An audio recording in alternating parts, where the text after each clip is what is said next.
In this video, I will show you how to download SQL map full on Windows 11. If you want to download, watch this video till end. Firstly, you will open any browser. Here I am opening Google Chrome. Then search SQL map download.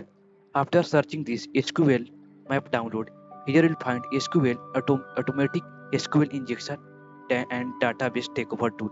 Click this link. When you click this link, you will reach this page sqlmap.org. Here you'll find download.zip file. Click this option. Remember, we are downloading it. After this, you have to choose where you want to save this file. Here I am choosing download folder. Then click save. When you click save and when you press Ctrl plus J on your keyboard, you can see we have successfully downloaded SQL map on Windows 11. Now, if you want to use it, firstly you have to unzip this file. Here I am unzipping this file. For unzipping this file, right click on it, then click extract all. This file will be unzipped. Here you can see, for unzip this file, right click on it, then click extract all, and then click extract.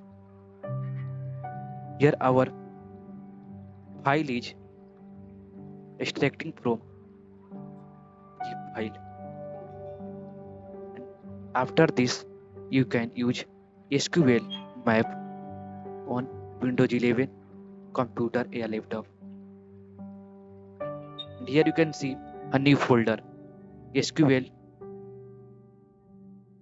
and here you can see many files which can be used